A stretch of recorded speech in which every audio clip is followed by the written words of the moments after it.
আসসালামু আলাইকুম। কেমন আছেন সবাই? আশা করি সবাই ভালো আছেন, সুস্থ আছেন। আল্লাহর রহমতে আমিও ভালো আছি। আগের থেকে বেটার আছি, যদিও সম্পূর্ণভাবে আমি এখনও সুস্থ হই নাই। আপনারা অনেকেই জানেন যে আমি কিছুটা অসুস্থ, সেজন্য এখন আর ভিডিও কন্টিনিউ করতে পারছি না। তো দেখতে দেখতে রমজান মাস চলে এসেছে, আল্লাহর অশেষ রহমত আর করুণার মাস রমজান মাস।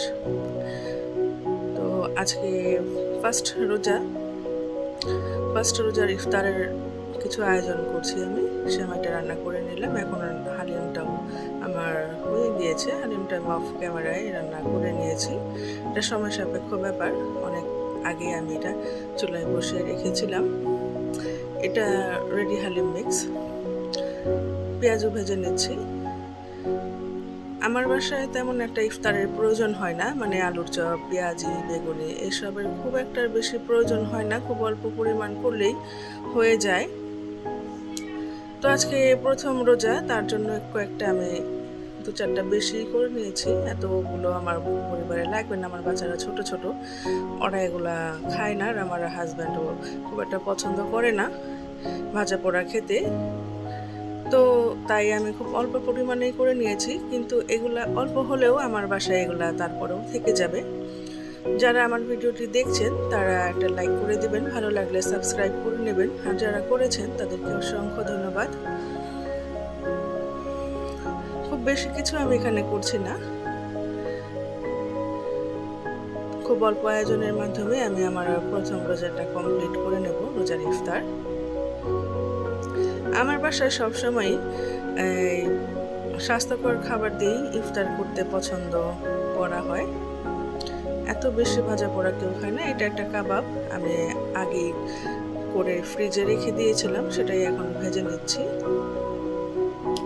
খুব অল্প পরিমাণে কিছু ফল, জিলাপি, খেজুর, হালিম, সেমাই এই সব দিয়েই আমি আজকের দইয়ের শরবত এসব দিয়ে আমি আজকে ইফতারটা আয়োজন করেছি। খুব বেশি কিছু না, খুব সিম্পল একটা আয়োজন, আপনাদের অবশ্য ভালো লাগবে। আর রোজা রেখে এত বেশি কিছু খাওয়াটা উচিত না, ভাজা পোড়া বেশি বাইরের খাওয়া উচিত না। এটা হচ্ছে আমার ইফতার শেষে আমি একটু বিরিয়ানি রান্না করে নিয়েছিলাম, সেটাই দেখাচ্ছি।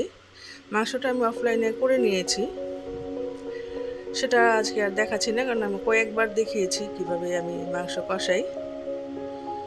তো পোলাওটা হয়ে গেলে এর মধ্যে আমি মাংসটা মিশিয়ে নেব। এই ছিল আমার আজকের ফার্স্ট ইফতারের আয়োজন।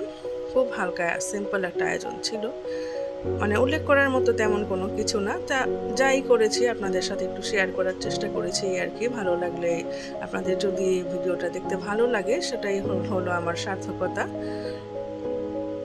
মাংসগুলো মিশিয়ে দিচ্ছি। ভিডিওটা যারা দেখছেন তারা দয়া করে স্কিপ করবেন না, স্কিপ করে অনেকেই ভিডিও দেখে, এটাতে আমার ক্ষতি হয়, একটা সবারই ক্ষতি। বারবার অনুরোধ করছি, ভিডিওটা স্কিপ করে দেখবেন না।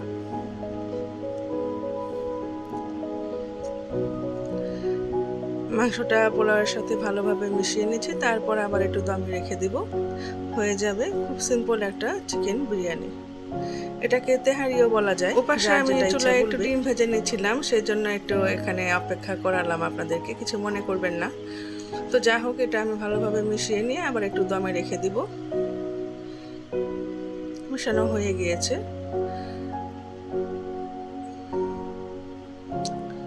ঢেকে দিচ্ছি।